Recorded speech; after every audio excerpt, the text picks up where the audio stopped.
Jadi yang kekebalan tubuh alami memang baik, tetapi lebih baik lagi bila mana kekebalan dari vaksin juga didapatkan. Jadi itu harus dikombinasikan dan berfungsi untuk melawan infeksi dari virus, khususnya pada saat kasus ini COVID-19 sendiri.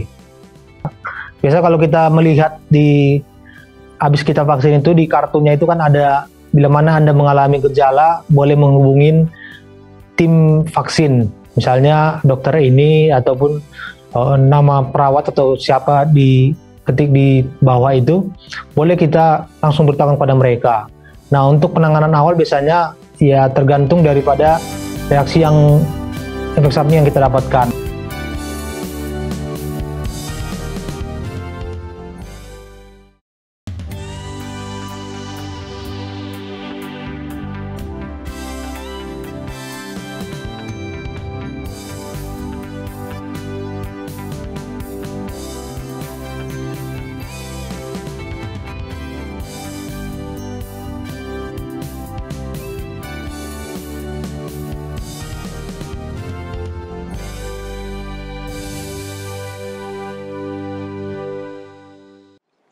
Shalom pemirsa Hope Channel Indonesia dimanapun berada. Senang sekali rasanya kita bisa kembali bertemu dalam program Total Health, Hidup Sehat, Pilihan Anda. Dan tentunya dengan episode-episode dengan topik yang tentu saja menarik. Dan pada hari ini kita akan membahas sebuah topik yang lagi menjadi pembicaraan yang hot nih, terutama di momen-momen liburan, di momen-momen ingin berpergian setelah kasus COVID-19 menurun, yaitu tentang vaksin dan juga KIPI-nya. Mungkin pemirsa sering mendengar tentang KIPI, tapi apa sih itu KIPI? Apakah itu berbahaya untuk kita? Nah, supaya nggak penasaran nih, kita mau bahas langsung aja dengan Dr. Gunawan Hutagalung dari Rumah Sakit Advent Medan. Shalom dokter. Ya, shalom Bu. Gimana kabarnya dokter, sehat? Puji Tuhan sehat Bu. Puji Tuhan sehat. Nah dok, sekarang ini kan lagi rame diperbincangkan ya, yang tadinya nggak mau vaksin karena mau liburan, terutama momen lebaran dan momen liburan yang banyak juga nih di semester 1 tahun 2022, banyak yang ingin berpergian dan salah satu syaratnya adalah vaksin dosis 1, 2, dan booster. Yang sering menjadi pertanyaan adalah efek samping atau yang sebenarnya disebut dengan KIPI. Tapi sebelum kita bahas KIPI-nya nih dok, boleh kasih tahu juga nggak sih dok informasi tentang produk yang dipakai di Indonesia, yaitu salah satunya yang mungkin banyak dipakai secara umum ya, yaitu CoronaVac. Bagaimana sih fakta mengenai produk ini? Baik, untuk informasi produk vaksin CoronaVac ini ataupun Sinovac ya, dari sumber BPOM sendiri, ini dikatakan bahwa efek samping yang mungkin terjadi setelah pemberian vaksin CoronaVac dapat berupa reaksi lokal dan reaksi sistemik. Dikatakan berdasarkan hasil uji klinik vaksin CoronaVac pada lebih dari 10.000 subjek manusia yang dilakukan di Indonesia, China, Brazil, dan Turki, efek samping vaksin CoronaVac sifatnya ringan hingga sedang. Tidak ada efek samping serius yang dilaporkan terkait dengan pemberian vaksin CoronaVac. Jadi reaksi lokal yang tadi dikatakan itu adalah seperti rasa nyeri di tempat injeksi, jadi rasa sakit di tempat suntikan, kemudian juga terdapat pembengkakan, kemudian juga ada air hitam ataupun rasa kemerahan, kemudian juga ada gatal-gatal, ya, kemudian ada juga indurasi, kemudian juga kemerahan, menurunnya sensasi dan warna kulit yang lebih pudar atau discoloration. Itu reaksi lokal yang dilaporkan. Kemudian reaksi sistemik yang umum dilaporkan selama studi klinik itu seperti nyeri otot, ya, kemudian juga demam, peningkatan suhu tubuh dari normal, kemudian rasa lelah ataupun fatigue, dan juga ada mual muntah dan sakit kepala.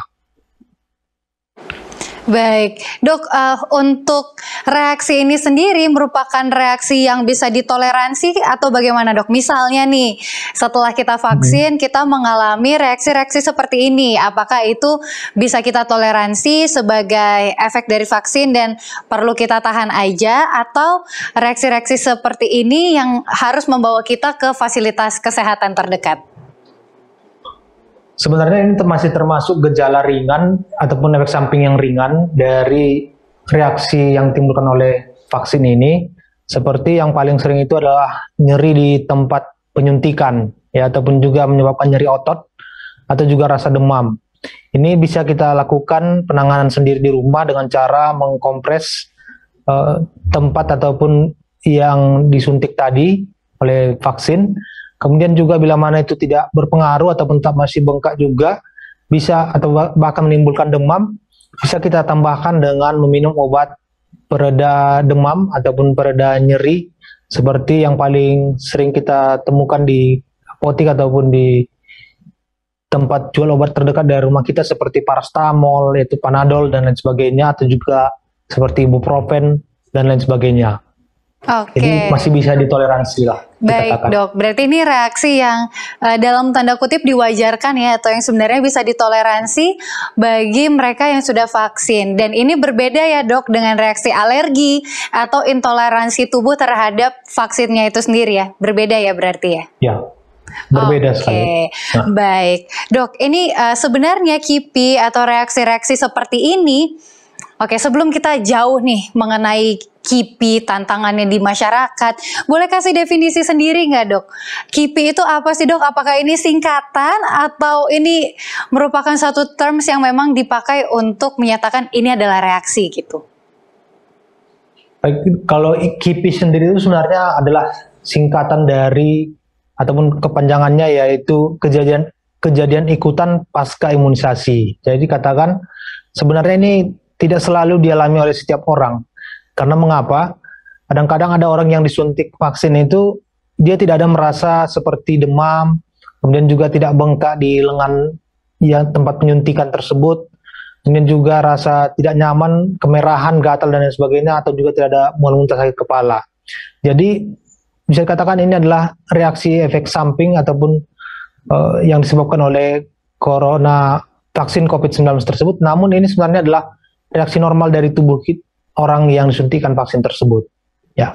Baik, itu menyatakan juga bahwa tubuh kita sedang beradaptasi ya, atau memberikan reaksi terhadap vaksin yang diberikan pada kita. Namun, Dok, ternyata efek samping ini atau KIPI ini menjadi tantangan bagi masyarakat dan mungkin juga bagi pemerintah sebagai pendorong masyarakatnya untuk melakukan vaksin gitu ya. Karena banyak orang yang akhirnya nggak mau vaksin karena takut efek sampingnya, Dok. Bagaimana sebenarnya tantangan ini terjadi di Indonesia? Nah, kalau di negara kita sendiri ini kan sebenarnya suatu kampanye vaksin ya, suatu anjuran atau pengajakan dari pemerintah kepada seluruh lapisan masyarakat. Jadi, karena ada sebagian orang yang melihat bahwasanya penyakit yang asli ini hilang dalam persepsi publik, perhatian penduduk dapat fokus pada efek buruk vaksin. Jadi orang mungkin langsung melihat hal-hal negatifnya saja ya, ataupun efek buruk vaksinnya ini. Nah, dikatakan terdistorsinya persepsi tentang risiko vaksin dan ancaman kesehatan yang jauh lebih besar oleh penyakit asli dapat menyebabkan penurunan penerimaan vaksin. Jadi ada orang langsung melihat kepada temannya, dia tidak vaksin, sehat-sehat saja kok, tidak kena COVID dan lain sebagainya. Atau mungkin dia melihat temannya baru kemarin vaksin COVID-19 kok jadi kayak demam, ya mual muntah sakit kepala, kok jadi banyak efek samping dan lain sebagainya. Ya itu orang jadi merasa takut atau bahkan seperti tidak peduli, tidak ada gunanya vaksin ini dan lain sebagainya. Jadi sebenarnya vaksin itu tetap harus dilakukan, oleh karena terlepas dari isu-isu ataupun gosip-gosip yang beredar di masyarakat, vaksin adalah memberikan suatu kekebalan tubuh walaupun secara buatan kepada orang yang disuntikan vaksin tersebut, supaya orang-orang tersebut tidak mengalami gejala virus COVID-19 yang lebih berat dibandingkan orang yang belum pernah kena vaksin sebelumnya. Baik, terima kasih Dok. Memang ini juga sesuatu langkah ya yang pemerintah ambil agar masyarakatnya lebih aman dan terlindungi. Tapi tentunya program yang seperti ini dengan berbagai perspektif dari masyarakat itu tidak mudah untuk dilaksanakan di sebuah negara. Kita ingat di tahun lalu di mana vaksin ini baru mulai dicanangkan, itu hanya sedikit orang yang mau divaksin dan lebih banyak orang yang menentang. Tapi syukurnya hari ini saya baru periksa data juga nih, sudah 72% lebih orang di Indonesia yang menerima vaksin dosis 1, 59% yang menerima full dosis sampai dosis 2, dan sudah ada lebih dari 10% bahkan 12% yang menerima booster. Dan ini perjalanan yang tidak mudah sampai ada di titik ini. Banyak sekali strategi yang harus dilakukan pemerintah, dilakukan oleh tenaga-tenaga kesehatan untuk mengajak masyarakatnya mau untuk divaksin. Nah, Dok, boleh jelaskan sendiri nggak sih bagaimana sih perjalanan program imunisasi yang kerap terjadi, khususnya untuk vaksinasi COVID-19 ini? Jadi untuk kematangan program imunisasi tersendiri ini ada sebenarnya 5 tahap lebih kurang ya. Yang pertama itu adalah tahap pertama yaitu prevaksin. Jadi bila mana kita lihat dari gambar ini, ya penyakit itu sepertinya semakin meningkat ya, walaupun sebenarnya kalau orang-orang yang layak vaksin ataupun tidak layak vaksin selalu itu di screening dulu terlebih awal ya. Jadi bila mana kita mengingat kembali kepada sebelum kita mendapatkan vaksin pertama itu tetap ada screening awal ataupun penapisan awal, yaitu kriteria-kriteria yang boleh divaksin ataupun tidak boleh divaksin. Terutama kalau yang boleh divaksin itu adalah orang-orang yang tidak memiliki penyakit komorbid ya, yang sehat walafiat bisa dikatakan. Dengan kata lain tensinya normal, kemudian suhu badannya normal, kemudian juga jantungnya normal dan sebagainya, tanda-tanda fisik normal. Kemudian juga tidak mempunyai penyakit komorbid itu artinya dia tidak mempunyai seperti penyakit tekanan darah tinggi, penyakit diabetes mellitus ya, ataupun penyakit gula, penyakit autoimun dan lain sebagainya. Nah, dikatakan itulah yang termasuk tahap pertama. Bila mana orang bisa divaksin, dia masuk ke tahap yang kedua, cakupannya meningkat. Jadi cakupannya meningkat ini bila mana targetkan, maka didapatkan orang-orang yang boleh divaksin melebihi ataupun ada yang mencapai target atau bahkan melebihi target. Nah, mungkin ada reaksi simpang ataupun KIPI tadi ya, jumlah dan atau persepsinya walaupun tidak banyak ya. Paling sekitar kalau misalkan ada 1.000 orang yang divaksin, mungkin hanya sekitar 10% lah. Itu pun kadang-kadang tidak mencapai 10% dari orang-orang tersebut yang mengalami reaksi simpang ataupun KIPI tadi. Nah, kemudian di tahap yang ketiga, ini hilangnya kepercayaan oleh karena beberapa kasus tertentu itu menyebabkan KLB, kejadian luar biasa. Jadi orang langsung melihat, wah tidak ada gunanya vaksin, ya, ataupun jarak dari antara vaksin pertama, kedua ke vaksin ketiga ataupun booster itu sangat lama dan menyebabkan kok bisa lagi ya orang kena penyakit COVID-19 ini. Nah, dikatakan disinilah muncul yang perlunya untuk mendapatkan vaksin dosis ketiga ataupun vaksin booster. Dan itu masuk ke tahap yang keempat, kembalinya kepercayaan. Dan kebanyakan kalau vaksin COVID-19 yang ketiga ataupun vaksin booster ini biasanya orangnya walaupun mungkin mendapatkan efek samping yang lumayan, tetapi itu akan memberikan kembali kekebalan tubuh yang lebih baik dibandingkan pada saat dia mendapatkan vaksin pertama kedua. Dan yang terakhir itu adalah tahap kelima, eradikasi, yaitu pembasmian kuman ya. Bila mana sudah tercapai target vaksinasi, maka akan terbentuk yang namanya herd immunity ataupun kekebalan aktif ya. Bahwasanya itu akan cukup untuk melawan infeksi dari COVID-19 itu sendiri. Oke, terima kasih Dok. Dan memang tujuan kita mengadakan vaksin secara umum, secara massal adalah untuk mencapai herd immunity itu ya Dok ya. Dan Ya, ini untuk betul. melindungi juga beberapa bagian masyarakat yang tidak bisa menerima vaksin. Jadi vaksin itu tidak hanya melindungi diri kita sendiri sebenarnya, tapi juga untuk melindungi masyarakat di sekitar kita. Baik, Dok, kita akan masih bahas lebih lanjut tentang KIPI dari vaksin COVID-19 ini. Untuk itu, saudara-saudara di rumah, pemirsa jangan kemana-mana, tetap di Total Health.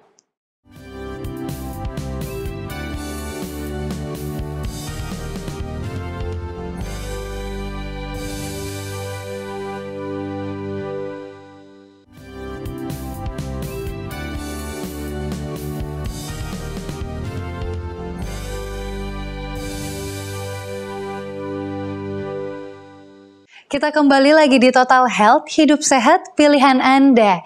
Dan kita masih membahas tentang KIPI atau kejadian ikutan pasca imunisasi atau yang sering kita sebut dengan efek samping dari vaksin dan terutama vaksin COVID-19 yang sedang meningkat nih menjelang banyak momen liburan.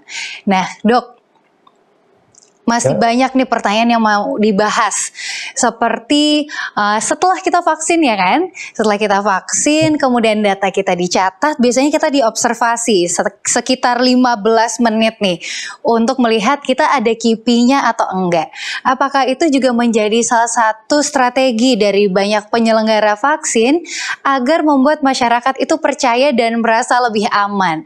Dan ada strategi lain nggak sih yang harus dipahami oleh para penyelenggara vaksin, baik itu tenaga kesehatan ataupun tenaga medis atau banyak pihak-pihak lain yang turut menyelenggarakan vaksin bagi masyarakat? Bagaimana, Dok? Untuk strategi lainnya sendiri itu ya dikatakan yang pertama itu adalah memantau insiden KIPI ya dengan cara seperti tadi, bila mana sudah mendapatkan vaksin maka dilihat dulu, jangan langsung pulang apakah ada reaksi efek samping yang ditimbulkan oleh vaksin yang disuntikan tersebut. Nah, kemudian yang kedua adalah secara ilmiah mengevaluasi kemungkinan asosiasi antara vaksin dengan KIPI. Jadi melihat dan mengevaluasi apakah ada keterkaitan antara vaksin dengan KIPI. Kemudian menanggapi risiko yang baru teridentifikasi dari vaksin serta mengkomunikasikan manfaat dan risiko kepada pasien sebelum melakukan vaksinasi. Jadi yang dikatakan informed consent itu tetap harus diberitahukan kepada pasien. Ya, itu biasanya kita di rumah sakit sering sebelum melakukan tindakan kita harus menjelaskan manfaat dan risiko. Karena segala sesuatu tindakan itu tetap ada yang namanya manfaatnya dan risikonya. Jadi bila mana risikonya lebih tinggi dibandingkan manfaat, maka itu kurang begitu bagus. Tetapi bila mana manfaat yang ditimbulkan oleh tindakan yang kita berikan kepada orang tersebut dibandingkan risiko, manfaat lebih besar daripada risiko, itu boleh kita lakukan. Tetap harus ada informasi yang lebih mendetail kepada orang-orang yang akan disuntikan vaksin dari COVID ataupun vaksin CoronaVac ini. Baik, terima kasih, Dok. Ini menjadi catatan juga ya bagi para penyelenggara vaksin, dan ini juga bagi mereka yang mau divaksin juga harus memahami kenapa sih kita harus menunggu, dan kalau misalnya tidak dijelaskan harus minta penjelasan dan jangan lupa untuk memberikan konsen saat akan melakukan vaksinasi. Nah, pertanyaan berikutnya nih, Dok, masih mengenai pemantauan KIPI. Sebenarnya kenapa sih KIPI itu harus dipantau? Nah, yang pertama itu kenapa KIPI harus dipantau ini, bahwasanya tidak ada vaksin yang 100% aman dan tanpa risiko. Jadi tidak ada vaksin yang betul-betul aman sebenarnya ya, dan tanpa risiko juga. Tapi lebih baik divaksin daripada tidak vaksin sama sekali. Kemudian yang kedua adalah penting untuk mengetahui risiko dan bagaimana menangani peristiwa semacam itu ketika terjadi. Jadi tetap kita harus beritahukan risikonya, dan juga tetap di sini yang memberikan vaksin itu atau vaksinator itu adalah orang-orang yang terlatih, karena berbagai macam peristiwa KIPI ini bisa terjadi kepada orang-orang yang disuntikan vaksin tersebut. Kemudian yang ketiga adalah menginformasikan kepada orang dengan benar tentang KIPI dan juga membantu menjaga kepercayaan publik terhadap program imunisasi. Jadi harus diinformasikan kepada orang-orang tersebut tentang KIPI yang sebenarnya bagaimana. Kemudian juga pemantauan KIPI ini juga membantu meningkatkan kualitas layanan. Jadi tetap harus dipantau karena ini juga membuat suatu catatan sendiri kualitas pelayanan apakah baik atau tidak. Baik, terima kasih dokter sudah menjawab ya. Kenapa sih KIPI itu harus dipantau, dan kita juga sebagai masyarakat juga harus lebih aware ya dengan kejadian ikutan pasca imunisasi atau vaksinasi COVID-19 yang kita rasakan. Kemudian dok, kita tahu bahwa KIPI tadi dokter sudah jelaskan adalah sebenarnya reaksi yang bisa kita toleransi, reaksi yang sebenarnya wajar terjadi setelah vaksinasi. Tapi kan banyak juga dok yang mengalami reaksi-reaksi yang mungkin tidak seperti yang dokter jelaskan tadi gitu ya. Namun reaksi itu buruk dan terjadi setelah vaksin, atau mungkin yang biasa kita dengar sebagai adverse effect atau reaksi simpang. Bagaimana membedakan reaksi atau kejadian ikutan, reaksi yang wajar tadi dengan reaksi yang menyimpang? Nah, dikatakan kalau kejadian ikutan itu ataupun adverse event itu adalah kejadian yang tidak diharapkan, yang dilihat tanpa menilai apakah ada hubungan kausal atau sebab akibat dengan vaksin. Jadi ini tanpa menilai apakah ada hubungan sebab akibatnya dengan vaksin. Tapi kalau reaksi simpang ataupun adverse reaction itu adalah kejadian yang tidak diharapkan yang diakibatkan oleh vaksin atau obat, dan ada bukti yang mendukung suatu hubungan sebab akibat ataupun hubungan kausal. Jadi tadi kalau kejadian ikutan itu tanpa menilai apakah ada hubungan sebab akibat dengan vaksin, tapi kalau reaksi simpang itu ada bukti yang mendukung suatu hubungan kausal ataupun hubungan sebab akibat dengan vaksinnya. Itu bedanya terutama. Dan yang lebih ditoleransi terjadi setelah vaksin itu reaksi yang mana dok? Reaksi yang disebut yang lebih kejadian ikutan tadi. Kejadian ikutan itu sih sebenarnya. Oke, berarti kalau misalnya apa yang harus kita lakukan nih? Kalau terjadi reaksi samping, apa yang harus kita lakukan? Terutama kalau ada reaksi efek sampingnya ini, kita harus segera memberitahukan kepada petugas medis ya. Biasa kalau kita melihat habis kita vaksin itu di kartunya itu kan ada bila mana Anda mengalami gejala boleh menghubungin tim vaksin. Misalnya dokter ini ataupun nama perawat atau siapa diketik di bawah itu, boleh kita langsung beritahukan kepada mereka. Nah, untuk penanganan awal biasanya ya tergantung daripada reaksi efek samping yang kita dapatkan. Misal tadi seperti mungkin pembengkakan di area suntikan, ya itu bisa kita kompres dengan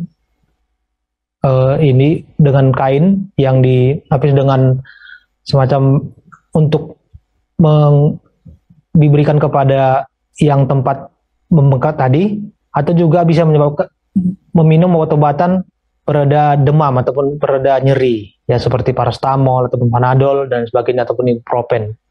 Itu yang terutama.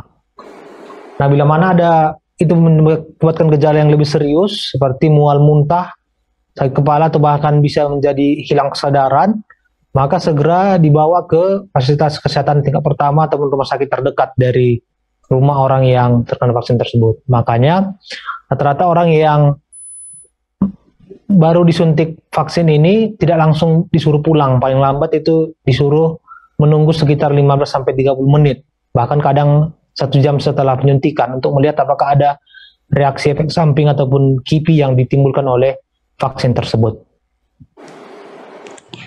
Baik dok, nah berikutnya nih dok, setelah kita tahu ya tadi ada bedanya juga dengan reaksi simpang, apakah ini sama dengan efek samping, dan apakah ada klasifikasinya nih dok, berdasarkan beratnya gejala KIPI tadi, apakah dibedakan atau ada jenis-jenisnya nggak sih dok? Nah, jadi dikatakan kejadian ikutan pasca vaksinasi itu atau biasa disebut KIPI, ini merupakan kejadian medik yang diduga berhubungan dengan vaksinasi, seperti reaksi vaksin, kemudian juga kesalahan prosedur, koinsiden, reaksi kecemasan, atau hubungan kausal yang tidak bertentukan. Nah, KIPI diklasifikasikan serius apabila kejadian medik akibat setiap dosis vaksinasi yang diberikan menimbulkan kematian. Namun ini jarang ya. Dulu pernah ada berita orang disuntik vaksin tidak berapa lama meninggal dunia. Ternyata setelah diteliti bukan oleh karena vaksin ya, tapi oleh karena ada yang penyakit lain yang sebelumnya didapatkan oleh orang tersebut, namun dia tidak memberitahukan kepada petugas medis bahwasanya dia memiliki penyakit sebelumnya. Kemudian kebutuhan untuk rawat inap dan gejala sisa yang menetap serta mengancam jiwa. Nah, dikatakan klasifikasi serius KIPI tidak berhubungan dengan tingkat keparahan, berat atau ringan dari reaksi KIPI yang terjadi.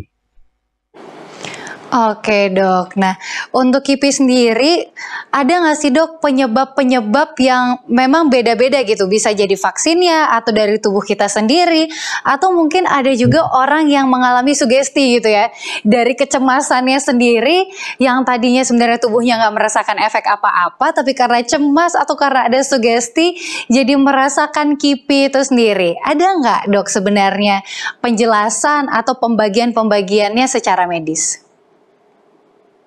Kalau untuk reaksi KIPI ini kan sebenarnya ada klasifikasinya ringan, sedang, berat ya. Klasifikasi yang ringan itu seperti tadi itu hanya bersifat lokal, reaksi lokal seperti nyeri di tempat suntikan ya, ataupun rasa kemerahan, gatal dan sebagainya. Kemudian juga kalau dia yang bersifat sedang itu reaksi sistemik. Jadi seperti bisa menimbulkan gejala-gejala seperti nyeri otot, demam, sakit kepala, mual muntah. Nah, kalau dia reaksi yang berat itulah yang bisa menyebabkan seperti dia bisa pingsan, ya, ataupun tidak sadarkan diri, ya, ataupun juga menyebabkan gagal napas, dan bahkan yang paling ditakutkan itu adalah, yaitu bisa menyebabkan kematian. Namun ini sangat jarang terjadi, dan seperti yang saya bilang tadi, bahwasanya ini tidak ada lebih kurang 10% ya dari jumlah orang yang divaksin tersebut. Kadang pun kalau saya melihat di lapangan, bahwasanya orang-orang yang divaksin itu, dari contoh 10 orang yang divaksin dalam satu hari, kadang mungkin hanya 1 atau 2, atau bahkan cuma 1 saja, atau bahkan tidak ada sama sekali efek samping yang dirasakan oleh orang tersebut. Jadi sebenarnya masih dalam tahap gejala ringan untuk KIPI-nya sendiri. Baik, terima kasih dokter sudah memberikan penjelasan yang lebih detail lagi ya terkait KIPI ini, bedanya sama efek simpang, efek samping, sehingga kita lebih bisa memahami, mengetahui juga ada beberapa tahap ya gejala, dan ada beberapa jenis juga dari ringan, sedang, dan berat. Dan tentunya agar program vaksinasi ini bisa mencapai 100%, banyak sekali tokoh-tokoh masyarakat, tokoh agama, banyak juga pihak-pihak lain yang seharusnya terlibat. Nah dok, bagaimana nih peran tokoh masyarakat untuk turut menyukseskan program vaksinasi di Indonesia?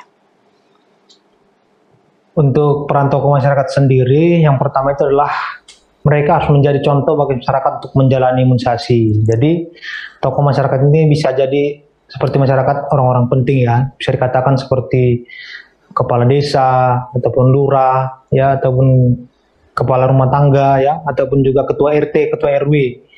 Jadi mereka ini berperan serta dalam melaksanakan imunisasi. Jadi orang-orang inilah yang sebenarnya meyakinkan masyarakat untuk mau terlibat dalam imunisasi ataupun vaksin ini.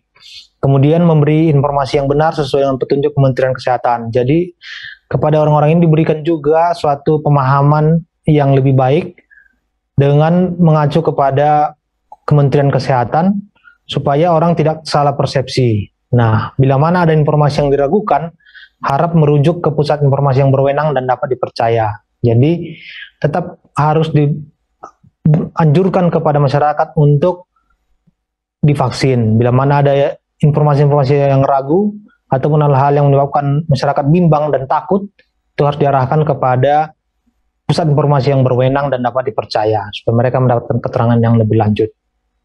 Baik, terima kasih banyak nih dokter udah sharing peran-peran tokoh masyarakat juga, dan tokoh masyarakat sekarang tidak hanya di sekitar kita aja ya, tidak hanya ketua RT, tidak hanya tokoh agama, dan bahkan sekarang melalui sosial media juga masing-masing kita bisa menjadi influencer yang baik untuk orang-orang di sekitar kita, untuk teman-teman kita.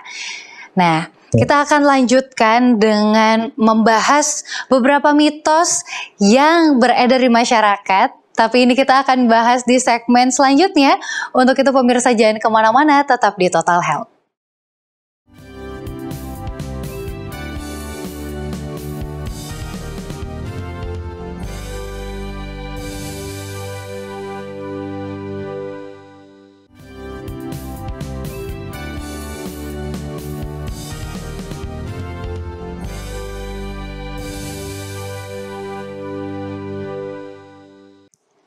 kita kembali lagi di Total Health, hidup sehat, pilihan Anda.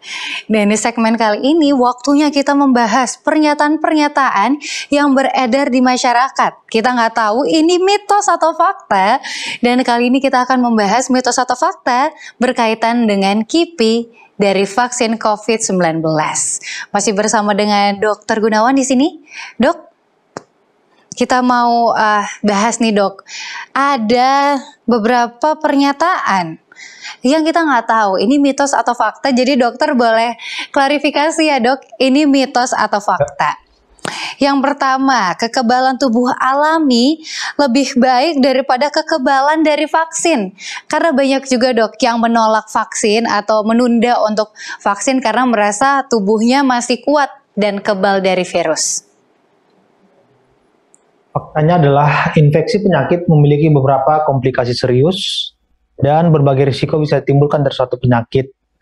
Nah, vaksinasi sendiri itu bertujuan merangsang sistem imun tubuh kita untuk menghasilkan respons kekebalan yang sama dengan infeksi alami. Jadi, vaksinasi juga untuk menciptakan kekebalan kelompok ataupun herd immunity, dan beragam populasi yang menghuni wilayah luas sangat membutuhkan vaksinasi untuk mencegah penyakit menular seperti COVID-19. Risiko tertular akan berkurang berkat kandungan yang kita terima dari vaksin COVID-19. Jadi, yang kekebalan tubuh alami memang baik, tetapi lebih baik lagi bila mana kekebalan dari vaksin juga didapatkan. Jadi itu harus dikombinasikan dan berfungsi untuk melawan infeksi dari virus, khususnya pada saat kasus ini COVID-19 sendiri. Baik, terima kasih dok konfirmasinya. Ini kembali lagi ke pembahasan kita di segmen sebelumnya bahwa vaksinasi itu tidak hanya untuk melindungi diri kita sendiri, tapi juga orang lain yang ada di satu populasi dengan kita. Baik, berikutnya dok, ini cukup banyak yang mempertanyakan dan mungkin menjadi threat juga bagi orang-orang yang mau vaksin. Karena ada yang mengatakan dok, vaksin COVID-19 bisa mengubah DNA, ini mitos atau fakta?